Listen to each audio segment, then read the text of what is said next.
today there are teachers who have been working for more than 35 years in the same school. That's incredible. Yeah. They give me their best and they get what best I can give.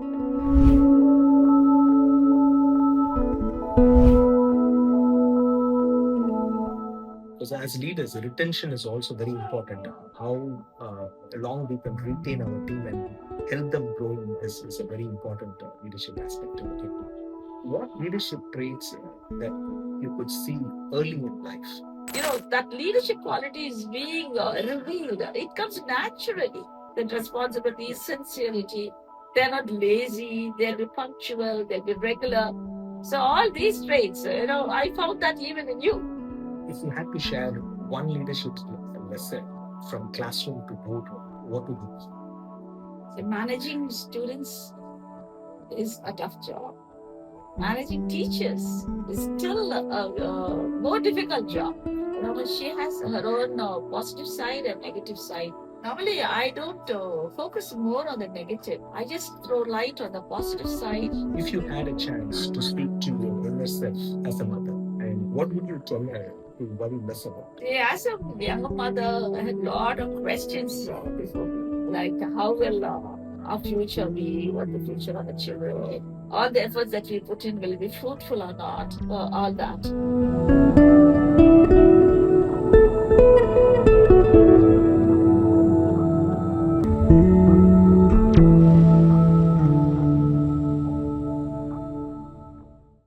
And some people enter into students' life as teachers, but they stay in their hearts forever.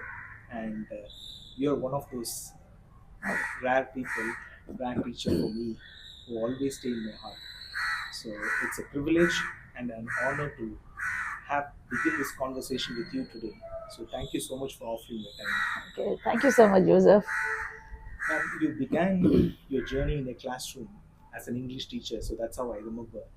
I think when I studied in third or fourth standard, and over the years, you built this wonderful institution, and you have led Emmanuel Matriculation and High Secondary School for more than a couple of decades, very successfully. Which of your core values helped you and or most influenced you over this evolution as an institutional leader? See, though I started my career when I was 22 years old, right from then, I had a love for the students and for the profession as well. And I found each and every child to be unique. Though my role changed, still my passion for teaching and the love for students, the care and concern that I have for them never departed. And I find being a leader has widened the responsibility. Still I love to teach than to be in the field of administration. Are you still teaching, ma'am? At times. So, from your experience, when you look back, what lessons about leadership taught you or you gained when teaching students that no management books could give you? Teaching students needs a lot of patience. So I learned that lesson, which is really important and which is a very rare feature nowadays. In the busy world, everybody wants to, achieve their needs as quick as possible. But in dealing with students, we have to go down to the level of students and then, understand their difficulties. More than being a teacher, I would like to be the friend so that they'll open up. Hearing this, man, I very vividly remember this. You were always being both liked and respected by your students. I very vividly remember that. As many leaders struggle to strike this balance. So I'm curious to know what guiding principles that helps you, how do you maintain that? See, I have not taken any, different step to be liked by the students. I did my job. I did justice to my profession. And apart from teaching a little bit of love towards them, as I said earlier, the care and concern that I had, not only for the students, but also the parents. Children, of course, they don't like correction, but it should be given like a sugar coated bitter pill so that somehow they'll be able to take it in and that would pave way for their bright future. Now, you mentioned about parents not only caring for students, the parents. This reminds me something. When we did the workshop a good few years back, I remember the triangle that I said: student at the top, and the parent and teachers. Teacher. So it's a collaboration. It's a teamwork. Sometime back, ma'am, I created a short video on parenting teens. Not sure whether you had an opportunity to watch it. It was inspired by multiple conversations with parents. In your experience, what do you think? What do parents tend to more worry about? And are there any important areas they tend to overlook? Of course. See, nowadays it's a world full of competition. So they focus more on marks. So that thereby they give a pressure to the students. And of course, marks are important. I don't say no to it. I want the parents to look into the skill of the student, the talent, his interest. Sometimes the parents they trust their interest on their own kids. Actually, my own aunt, she's a very good musician, vocal and veena, all the instruments she plays. But her son has least interest in music. But thank God she never insisted or forced that on him. So he's totally interested in mechanical. So there he's doing a good job. So like that, I want the parents to understand, and most of all, I want them to spend quality time with the students. Yeah, children. They are all workaholic nowadays. Both father and mother, both of them run. They run, run, run for the sake of the children, but ignore the welfare of the children. That becomes a blind spot for them when they're Yeah, too focused and busy with that. yeah. And you see, when they don't get the attention of the parents, when they don't get the love from the parents, their attention is diverted. So wherever they get that, you know, good support or comforting words, I don't know whether it may be good or bad, suddenly they fall a prey to it. And later parents regret. So I want the parents to spend time, quality time in calm atmosphere. And whenever the parent talks to the child, first question is, what is your grade? Why did you get 100 marks? You got only 99. What about that 1 mark? You're useless. And all these negative words. For me, I feel words are very powerful. You know, they whatever you say, that so it becomes. So though the child may not wouldn't have fared well, but still encouragement, appreciation, that is the need of the hour. Because the child who scored 99, but still the parents are not satisfied. The child would say, hey, whether I get 35 marks or 99, the same treatment I get at home. So why should I strain? So that gives a negative feedback on the child.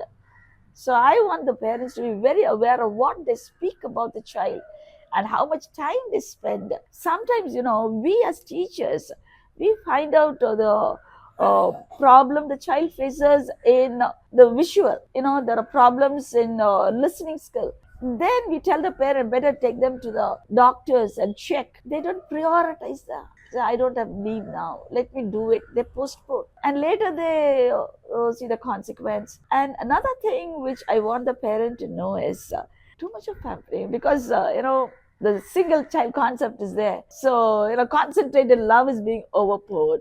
Even before the child will ask for something, it is there on the doorstep. The child doesn't know the value of it. And another thing, the child refuses to share with others, becomes very selfish. And when he or she grows to an adolescent or a stage in which the parents are supposed to convince, but the child is not convinced, especially take the marriages. It's a very good proposal. The parents want the child to get in, but the child refuses. And then there is a rift in the family. The same thing when the child enters into a new house as a daughter-in-law, where adjustment is very, very essential. The child proves to be the same and adamant. I think that's one of the reasons for the divorce cases which are happening too many. I don't know. You have touched base multiple points. You've talked about parents understanding children's interest, and you've also talked about spending quality time with them, and whether it is love or whether it is asking or discussing about the marks that they scored, having the balance. And from your perspective, as both as you're a lovely mother of two children and also a role model educator, What is most important in raising children?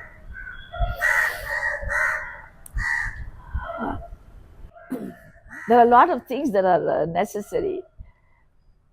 First of all, I would say the mother should be God fearing, in my perspective, because she's a role model, and whatever she does is being observed by her own children. The best testimony that you could get from any person is from the family members. There only all the negative roles will be flared up. And when the mother is a good God fearing mother, the children will follow the same. And the discipline that is being maintained, the patience that she is approaching each issue, the time she spends, and the children should know that we care for them. Children, they want guidance but not correction. Very true. I mean, this reminds me of something I mentioned in my previous podcast. I mentioned that children copy what we do, not just what we say. Exactly. So, parents being a role model is an important thing in parenting. Yeah. So, as someone who is leading thousands of students, I know there's close about 2,000 children studying in this institution. As someone who's leading thousands of students, do you feel that today's teenagers, especially teenagers, are growing up under more pressure than before? What should adults do right now? See, when you ask me this question, I'm reminded of speaking to a group of 12th standard students. I asked them, which word do you hate most? Chorously, one answer came, it is advice. So they want to have their own free will. Unlike those days when we were kids, like if you want any goodies, say if you do that, you will get this. On doing something, only the reward would come. But now they say, no, this is my desire, this is what I want to do. I think I can do, and they're more confident of themselves, their ability, and they think that they can achieve their goal even without the support of the parents. The pressure, the marks, and towards the adults, they want somebody to listen to them. Because always, mostly when you talk to adults, it will be like a one way traffic. You just listen to what I say. This is what I want you to do.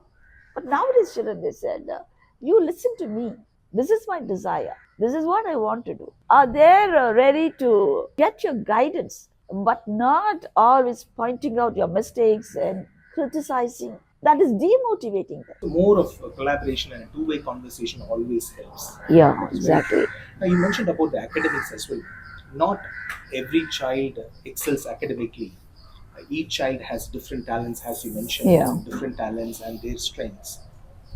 When a child struggles academically or emotionally, what is the most unhelpful reaction parents commonly have? And what other approach would be really helpful to do? See, on listening to this question, I remember one of my old students called Gayatri. There was a debate that should mothers go for work or not. In which, when this girl came up to talk, she said, "I don't want my mother to go for work because right now she's going for work. She goes and comes home very tired. And when I eagerly approach her, Ma, today what happened, in school? Blah, blah, blah."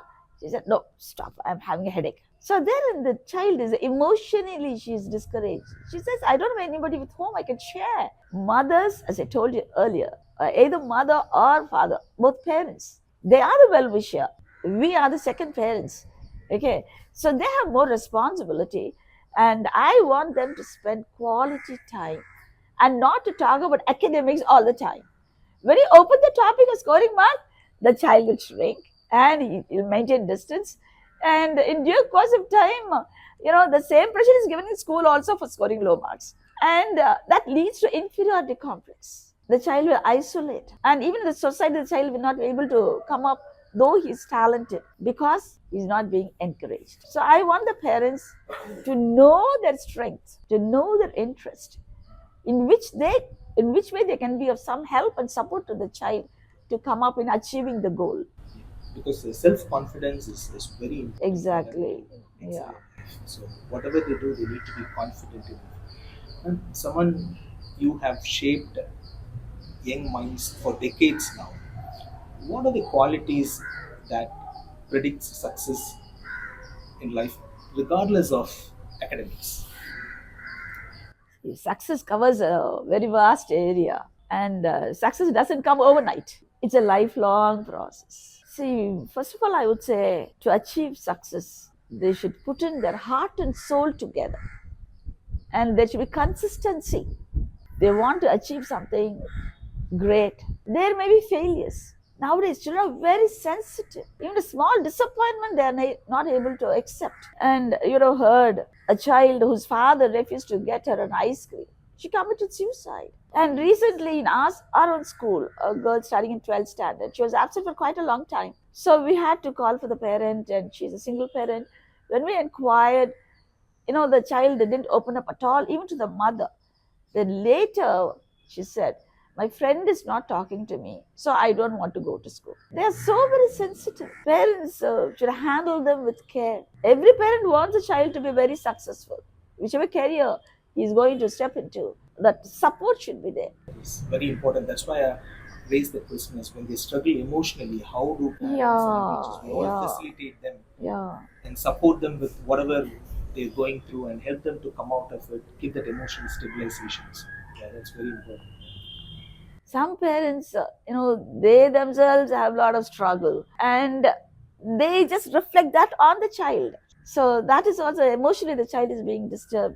The child that I don't have a proper, you know, place to study or a proper situation to concentrate on, and that's the reason why they are going down in their academic marks and other things. So that is one of the reasons. And I'd like to say there are teachers who have been working for more than 35 years in the same school. That's incredible. Yeah. They don't want to go unless, you know, their husband is getting a transfer or something like that. Sometimes they go and they come back and rejoin the school. They give me their best and they get what best I can give them. Because as leaders, retention is also very important. How long we can retain our team and help them grow is a very important leadership aspect to look into. Having stayed connected with so many former students, I know you are still in touch with so many students, and you had the privilege of watching their journey, witnessing the journey from childhood to adulthood. What leadership traits that you could see early in life? See, the class, when you tell the child, what if you come and clean the board? Not all will come. There will be one smart boy who will come forward running to do that work. Just waiting what the teacher would tell him to do. Go pick a piece of chalk, collect the register. So there's volunteerness to do some work, to take up the responsibility. And not only that, to extend the long helping hand. You know, in those days, we would have a leader who was being vested with a few late bloomers. And this leader should see that all the others learn and, you know, they write and show and all that. Yeah. So thereby, even at the budding stage, they're being given that responsibility and they willingly do that. Yes. They do that happily. I do remember my own days when I was a leader of you and how, you know, I used to encourage them. And till I think last year, there was one of my friends called Sundravalli. She said, Vasanta, I still remember the way you taught me English. I even tell my children, whenever she makes a call, she says, I even tell my children that you are the reason behind my success and all that. So, you know, that leadership quality is being revealed. It comes naturally. That responsibility is sincerity. They're not lazy. They'll be punctual. They'll be regular. So all these traits, you know, I found that even in you. And, you know, that's how you have become a great leader now. Thank you. No, because I always tell to my teams willingness to support and willingness to learn. These two things are very important, and I want that culture to be part of my team as well. So, if you had to share one leadership lesson from classroom to boardroom, what would it? So managing students is a tough job. Managing teachers is still a more difficult job because each teacher is unique. She has her own positive side and negative side. Normally, I don't focus more on the negative. I just throw light on the positive side. And whatever is the negative things that I find in her, I call her personally, I talk to her and explain what my expectations are and make it into the correction. And next time I'll see to it that she doesn't commit the same mistake. And sometimes I myself take classes for them. And sometimes I send them for training. And sometimes I tell the experienced teachers to take classes for them. So I don't want to lose any of my teachers. Right. If you had a chance to speak to your inner self as a mother, and what would you tell her to worry less about? See, as a younger mother, I had a lot of questions before me. Like, how will our future be? What the future of the children? And all the efforts that we put in will be fruitful or not? All that. But now having traveled this long path of ups and downs, challenges, dark days, I feel I'm really confident to say that God has a plan for everybody. Even when we were in the womb of the mother, God had decided our future. So it's only off late only I've learned and understood. So I would tell the young mothers not to worry about anything because God cares for us. And the children will do much beyond their expectation, not because of their own effort or your support, because God had already planned for them. And definitely that will come to pass. So cheer up, stop worrying. Thank you so much, Malcolm, because this conversation is deeply meaningful to me, not just as an educator or a leader or a coach, but just as your former student and witnessing your journey from a classroom teacher to a visionary institutional leader.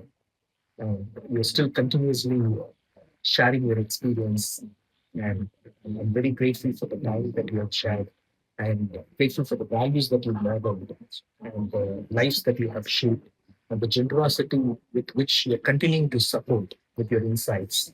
This makes me feel like it's a full circle moment. I'm truly happy that we were able to do this together. So thank you so much for your time. So, Rai, you were telling about the institution. And first of all, it is God's grace. Secondly, it is my husband's hard work and his determination. He is a man who put his heart and soul together, did almost all the work that made this vision to come true. It's my husband who is the root cause for this establishment of the institution. Of course, there are so many well wishers who supported us, and of course, my team of teachers. Who are the backbone of the institution, and the parents, and of course, some old students like you who are still in contact with us. And I'm really happy that God is blessed. And one piece of advice that I would give my students is prayer brings victory. So, whatever work you want to do before that, just give it in the hand of the Lord, and He will give you the wisdom. Because fear of the Lord is the beginning of wisdom. So, yes, you remember. They even had it in our school badge. Yeah. So when you fear God, you cannot go the wrong side. Definitely, God will lead you in the right path, and you'll be able to achieve your goal. Thank you. Thank you so much, ma'am. Thanks for your time. My best wishes and prayers. God will help this institution to grow more and more. Thank you. Thank you. Thank you. Joseph, சொன்னல why do mothers worry? அப்போ எனக்கு இது ஞாபகம் வந்துச்சு. உங்க அம்மா சொல்லுவாங்க, Joe ரொம்ப வாழ்த்தனம் பண்ணன்றா, சொல்ற பேச்சே கேட்க மாட்டேன்றா. அப்போ we decided அந்த டிவி ஆண்டனா இருக்கும் பாத்தியா, அது அவங்க அம்மா சொல்றாங்க, இதே ஆண்டனா அங்க இருக்கு, பிக்சர் வீட்டுல இருக்கு, நீ என்னென்ன பண்றியோ எல்லாம் அங்க தெரியும் போது அவங்க என்ன பண்ணுவாங்க, எல்லாம் வந்து சொல்லிடுவாங்க, இது பண்ணா இது பண்ணா. So next time question பண்ணும்போது நீ அப்படியே ஸ்டைல் பண்ணுவோம். How did you come to know? Probably எல்லாமே அப்படிதான் போறேன்னு சொல்லிட்டு you'll go to the next room and do all that.